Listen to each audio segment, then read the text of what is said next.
Thank you so much for joining us. I want to thank our guests for giving us 20 minutes or so of their time to sort of wrap this film up and kind of wrap all of our heads around the movie. And thanks all of you for coming and those of you who are staying for the discussion. So it's a heavy-duty movie. We're gonna go pretty multidisciplinary here. We might even take disciplinary action if it comes down to it. But I wanted to get your initial impressions, both of you, of the film. And Jinji, I know that you've now seen this a couple of times, but you came into it completely cold. I'd love to get your sort of initial impressions about the film. I actually unexpectedly enjoyed it a lot because it reminded me a lot of Andrei Tarkovsky's movies, and he's one of my favorite directors. I'm kind of used to this sort of slow, poetic, like let it sink in stuff. I just like it artistically. Oh, believe me, so are we. You're in the right place. So, in terms of the sort of, in a way, it could almost be seen that the science of the crab migration is sort of an extended metaphor that runs all the way through. But it does sort of make you think, why do animals move in bodies from place to place? Because we see humans sort of moving and somewhat obstructed in their migration from place to place, and we also see these crabs moving from place to place. Why do we move from place to place? For crabs, that's pretty simple answer. They need to release their larvae into the water because that's land crabs, but they're not like all the way land crabs. They kind of adapted to live on land, but still they cannot make their babies on land. So they need to release their babies in the water. Maybe they just need one more evolutionary step to actually learn to make proper babies in the burrow on the island. But so far, all the females, it's only females. So half of the crab population, that's what you see. The other half is staying in the forest. The males. And so the females just go there, release the eggs. There is the larvae. The larvae come back in a couple of weeks' time, and tiny little crablets. And there is a back migration, which is not nearly as obvious because they're tiny. And they go and populate the little burrows on the island. And that's so for crabs, I don't think. I guess what the contrast which actually strikes me in the movie is that we're so kind to the crabs. Mm-hmm. Right. So we're generally, it's like this easily expressed kindness to like random creature on the planet, which is not even terribly charismatic. But why cannot we kind of extend it all the way to the rest of the animal world, including humanity? It's maddening, and at the center we have someone who does what you do for a living. Largely, she's a therapist, and she's trying to work on this trauma. What were some of your impressions from having watched the film? Well, you said that this was multidisciplinary in an extreme way. So, in answer to your question about migration, I was thinking. I mean, really, I literally just thought of this poem by Hafiz, the Sufi poet, who writes that everything that moves is thirsty. So like a more poetic response to why all beings migrate is there's a kind of thirst, for life, and so I was thinking about that during the movie. It's a tough, it's a painful movie to listen to the accounts of families being ripped apart. And of somebody whose hands are tied by the structural violence of this massive, detention center. And she reaches a point where she's, experiencing secondary trauma. And she says, I'm overwhelmed. She's having caregiver fatigue. And most importantly, I think in this film, she's experiencing what has been called moral injury, where she can't do the work that she has been hired to do. She can't. They're keeping them away from being helped, and she's seeing them decline and get worse. So she goes into despair and decides she can't do the work anymore. So that's. The trauma is now systemic, and the nervous system or the distress is now experienced by all of us. So it is that kind of story. And I think it's, it serves us well to look into the face of what we're experiencing in our own country and all around the world, obviously, right? So I'm happy that, that they made it without kind of offering us that glimmer of hope and light at the end, because we can't have that all the time, Are we, as Homo sapiens, are we truly sentient? Are we semi-sentient in terms of how we, because I look at spring break in like Florida as kind of like a spawning ritual in a weird kind of way. There are all kinds of It used to be much worse. Go back 5,000 years, dude. But are we as advanced as these crabs, let's say, even? It seems like we've got a lot of work to do just in order to avoid being cruel to ourselves and being cruel to others of our type. Are we there yet? Do we have a long way to go? I can say something, since I also teach evolution, including human evolution. We've come a long way to become a better humans since our evolutionary history, like much better. We used to just kill and eat every other human if we could. Just keep the females. I mean, seriously. It's like, but I won't tell you like horrible stories which happened in the beginning of the Bronze Age. And even if you just remember the Middle Ages, even like 100 years ago, when people just would be having fun with those crabs, just driving over them and laughing their asses off because it's so much fun, like squishing wildlife. I mean, as well as just killing every other human who is not like them, who is like, I mean, we're getting better. We're just not quite there yet. We're not quite there yet, but we're there on is the road. Hope, though. We're on the road to getting there. I wonder if we have any sort of questions, contributions, observations, or anything from our audience here. We picked a really tough movie to kind of wrap our heads around in just a couple of minutes after seeing it. I think that for me, after the first time I saw it, it took me about a day, and I went, yes, oh yes, I got it. So, but I'm wondering if we have any questions or observations. You just can't afford to pay a panel like this by the hour, so let's use them while we can. I really like the way you ended your question, that you can see the value, because I think it's so implicit, and it's kind of like with the crabs, like in a way, there's this. So narrative is so important for us as humans. When people talk about talk therapy, it's not really just talk. It's really neural integration and sharing this nervous system that gives us a sense of cohesiveness. And, neuroscience has really done a lot to show how regulating for the nervous system narrative is. But it also has the other side of it, which is we can get kind of like overly, brainy and intellectual and, write the story so many times that it starts to kind of get left brain and kind of dead, like too analytical. So the beauty of Sandtray, and it's so, she's a very intuitive therapist. You notice the quietness in her demeanor and the softness in her. She's not just like being smart. And she's really hands-on with her kids. And there's this really beautiful contrast between, the systemic violence of the detention center and like her relationship with her husband. He just holds her quietly. He doesn't start giving her advice. And she's not being kind of like this super overachieving mom with her kids. It's just sort of like touch. And so Sandtray is a very nonverbal. It's quieter. It's more sensory. It goes right to, it's much more implicit, and you create it in the moment. And I did Sandtray myself.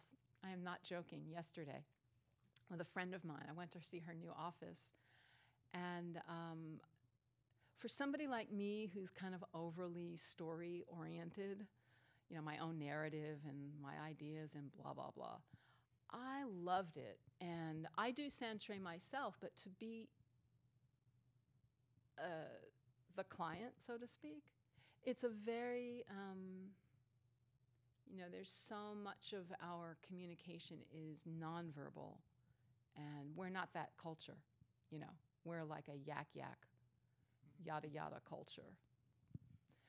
So Santre is a therapy model that's out there. You can find Santre therapists. It's not like that's all you do. It's just something that you bring in at times. And it's sensory, it's embodied, it's quiet, and it's just a nice adjunct to a therapeutic relationship. Interesting. I'd never heard of that before this film either. It was heartbreaking to see her dump her sand out. That was like the hardest moment for me. Makes a I great can sort of possibly make it metaphorical. better to actually clarify what the sand actually is. Mm-hmm. She said it's rocks ground by time into grains. No, it's parrotfish poop. Wait a minute, it's what? Parrotfish poop. Even Write better. that down. Wait a minute, This is where the white coral island sand comes from. Parrotfish, you know, the big fish which chew on coral and the algae off the reef, and they poop out this beautiful white sand. And so all these sand beaches are basically parrotfish poop. Sorry. I like the sand even better now because, no, I'm not joking. Because it's been like processed through Yeah. yeah, it's beautiful. I'm sending an email to the filmmakers just so they can make that little correction to the film. Right over here, yeah. No, that's a completely different type of crab. Those are called coconut crabs. Those are actually modified, highly derived hermit crabs.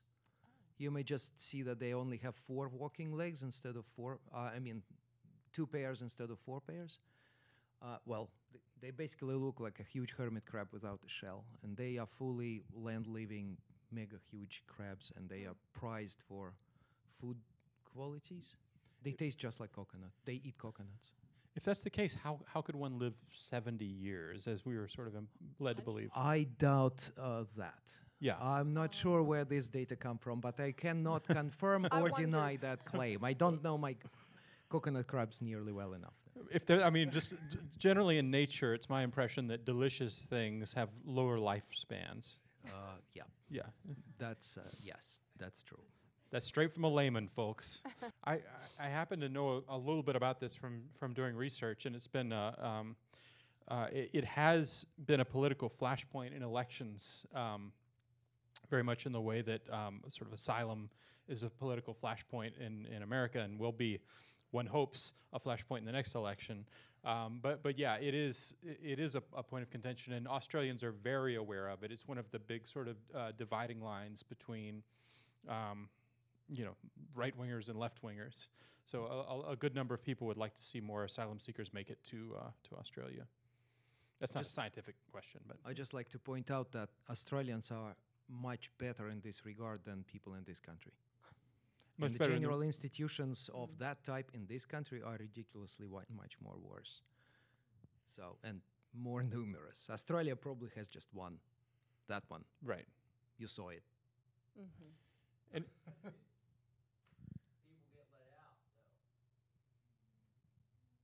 Hopefully. In what form? yeah. Yeah, but so the question is why we have them in the first place? Why we cannot be just kind to everybody like we just unconsciously kind to silly crabs? This is a big question. We could have even other disciplines on stage to talk about this, but I don't think we're going to solve this problem, although we need to. I'm glad you asked that. That was something that I became clear about with the few times that I saw it. So there's 2 or 3 mentions of the fact that they have them there to check off on a checklist that they are offering counseling, but in fact, the systemic forces they don't want they're not there to help them. They're there to harm them, and but they get to say, we have these counselors, And that's the conundrum for her, is that she's there to offer solace, support, comfort. You know, she's good at what she does. You know, there's 4 or 5 kind of meetings with clients where you can kind of feel that she's relating well to them. She's letting them process their feelings. She's not being stupid about giving them tips. She's just letting them kind of, she's presencing them and resourcing them. And then they make it so that they can't show up. And that's what is called moral injury. She can't do her job anymore, but they get to say that they have counselors. So it's kind of smoke and mirrors. You can almost sort of imagine that if you were to show up in South Texas at one of these detention camps, and it's run by these brutal ICE, soldiers, and they're there, and their idea is like, we maintain order, we punish, we're punish and detain, and then you show up, and they possibly indulge you a little bit, but the least amount they possibly could. Yeah, and tell you what to do and exactly. What you can't do, right. And especially in this viewing, they noticed that the workers, whether you're a doctor, a teacher, or a counselor, you could go to jail for 2 years if you mention any of your concerns about the harm being done. Mm-hmm. So now they're harming not just the inmates, the detainees, but they're threatening the well-being of the people who are there to help. Mm-hmm. And, she leaves. These are things that influence security state apparatuses that we're hopefully evolving past to bring it back to science, I hope, in some small, desperate way. There's a lot to say there, so I'm going to try to be concise. So the Hungry Ghost is an Eastern teaching from Buddhism and from Zen practice. And there are a couple of ways in which it's used. And the way that I'm the most familiar with is, they're depicted as beings with tiny mouths and huge stomachs that are cavernously hungry and grasping to gratify. But because the mouth is so small and any water will burn their mouth, they can't take in any nutriments. So they're constantly, grasping and seeking. And in a way, this is now what is being likened to, what addictive natures are.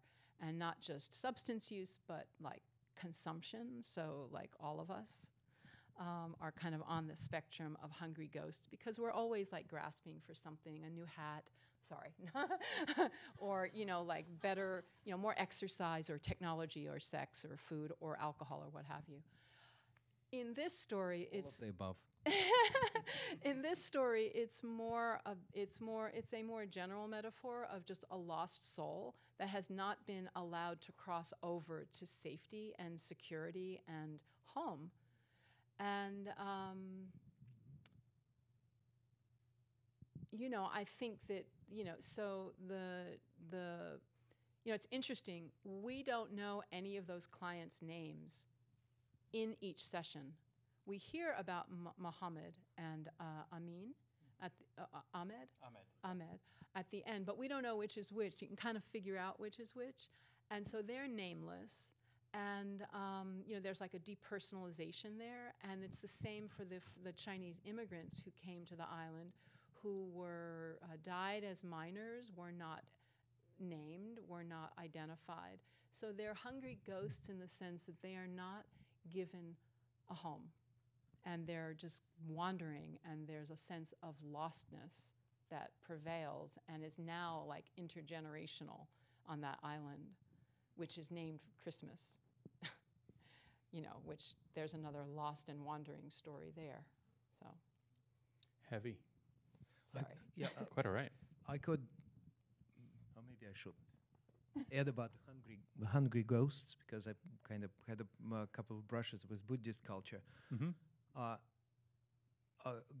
It's one of the levels at which you can reincarnate if you're craving things in this life, which is very commonly happens. Yeah, you reincarnate as a hungry ghost with a great probability. So your grandmother could be a hungry ghost right now. So all these beliefs and chanting and praying for them, it's basically because they are just like you, and you could be next among them, and the next reincarnation could make them better. So that's what they're praying for. That's what they're leaving like the food by the street for. There is a day of the hungry ghosts in Singapore where they just leave the food by the street, and beer as well. You have to open it because they cannot open it by themselves. So this kind of Guinness can standing out by the side of the street. Well, I think that's the whole metaphor is a little bit misplaced here. Here, the hungry ghosts are depicted as a lost soul type of thing who's wandering around and cannot find its own place. It's in Buddhist lore. I don't think it's quite like that, but it makes a nice addition to the story. It's like, migration. We don't know where they're going, and though the crabs don't know where they're going, but. Yeah, no, I agree with you there. I do. So I'm curious. We talked about people evolving over hundreds of years. So 100 years ago, had I asked a hard scientist here to have this kind of discussion, and we became involved in a discussion about ghosts and metaphysics and mythology, that scientist, by and large, probably would have stormed out of the place. So do you feel that hard science, the kind of science that you're engaged in on a daily basis, can benefit from metaphysics, from mythology? Are there stories there that feed into hard science? You don't understand how science works. That's very true. Thank you for that. Science is storytelling. It's just different types of stories, but it's the same kind of stuff. It's art. It's storytelling. You cannot make a good science paper, good science study if it's not a good story. It's the same thing. Yes, we do benefit from all that massively. How to make a compelling case, what the point you want to make, which is about the conditions in this asylum thing, with whatever you have, and you can bring into. I mean, this is all completely relevant for me personally. Because science is a detective story in a weird sort of way, isn't it? You're sort of deducing. I guess, but also it's about making a point. Also, it's about engaging the reader. Also, it's about making a nice presentation, making a good. It's the same exact stuff as any movie making or writing a book. It's the same stuff. Science is art. It's just better job security. It's not a story about the crabs. Nobody made any claims about crabs here. We were just shown some crabs going somewhere. We were not we were not lied to, if that's what you're asking. So, and as used as a metaphor, and the brain makes a metaphor out of the context, right? You're shown something in the context of something else, and you connect it in a completely unexpected way, and that was done masterfully here. And biology of the crabs is besides the point, I think. And I'm not offended at all. Nice. So we've not been misled. That's always good. We're continuing our record of not misleading people. So I'm just trying to think of a kind of way to answer that's meaningful and not too convoluted. I think one of the things I like about the movie is the way the nervous systems are shared. You know, I don't know about you, but as I sat there, you know, I was like, you know, trying to kind of like, you know, keep my sleeve out so that I could dab like a tear. I mean, it's a moving movie, you know, it's evocative, and I'm sharing the nervous system that's in the movie, and she's sharing the nervous system with her clients, and the people who are helping the crabs are kind of doing their thing, and the people who are offering, you know, making their offerings to the hungry ghosts. So this notion of walls and detention centers is an illusion. You can't really, you know, the mother and the son that have been separated aren't really apart, and the harm that he's experienced, she's now hurting herself, and now he's harming himself because of that. So it's just an illusion to think that we're not all hurting. And so that's a very kind of, you know, it may sound spiritual, or it may sound too abstract, but as soon as, if we can just work towards realizing that when that the suffering of others is not separate from ourselves, maybe we'll stop building walls and feeling threatened by others, and just, maybe that's a long-term proposition, but it's something to reach for in everyday life, in our own lives, in our families, in our communities. And I think we can do it, and I think we actually are doing it in ways that are not always obvious. And I think that's why we need to look for the good stories that are out there in addition to these stories, because I think we can find both. Are there models in the animal kingdom of overcoming territoriality and aggression? Yeah, I was going to add in the same vein. Yes, I mean,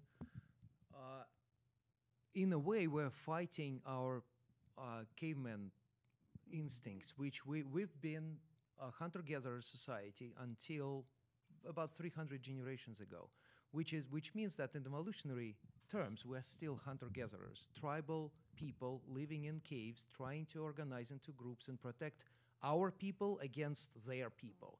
This what took us through like 200,000 years of previous evolution. And now, in the past 5,000 years, everything switched. But we did not catch up yet. Genetically, we're still tending to put a whole bunch of people on a completely level surface, and they will organize into tribes and start quarreling with each other. That's because that's what we evolved to do. That's what was really advantageous back then. And it's really good to see that it's getting less and less that through the human recorded history. We're less and less violent towards other people compared to our people. But these tendencies is what actually hurts and stops and hinders human progress right now. We need to eventually the way the trend goes, we will sometime overcome that, and we will stop dividing the world into ours and theirs. But what I'm saying is that it's like evolution we're fighting against. It's ingrained in our genetics of our thought. We have to manually sort of override it using our consciousness. Yes. Most people tend to trust what their brain tells them. It's like, oh, that's me. That's my own thought. I'm going to... What your brain tells them is the Neanderthal thought, right? It's not you. It's like a hunter-gatherer brain. It's completely useless. You have to control it. You have to reassess. You have to check what your brain is telling. Your subconscious desire is usually stupid in the current world. You want to do a firmware update too every once in a while with books, That's a great way. Yeah, firmware. Yeah, our firmware is completely outdated, and we need to put a lot of software on top of this to correct those errors. So people just need to realize they need to think a little bit more. From my perspective, of course, it would be seeing the limitations of what's possible and recalibrating. So as caregivers,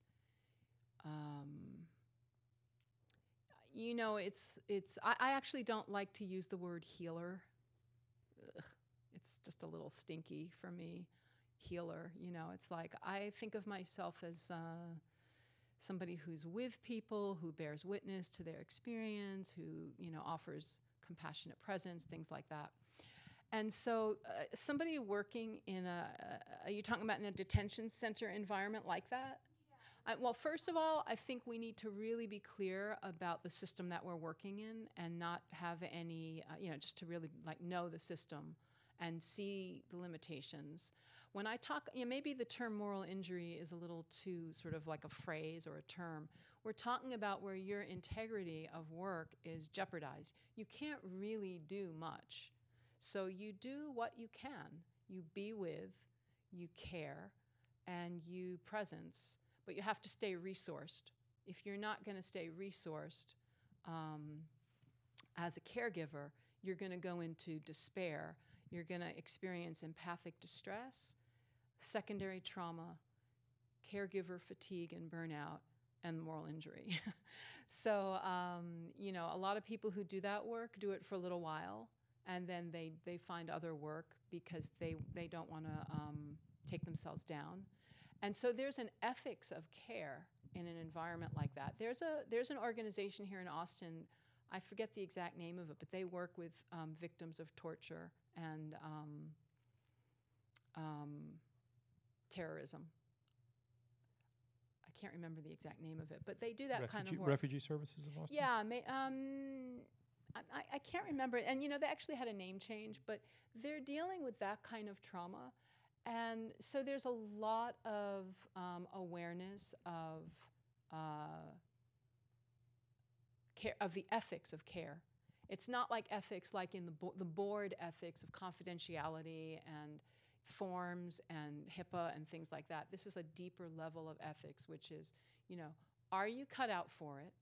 And how educated are you? And how well do you take care of yourselves? And how realistic are you about what you can do?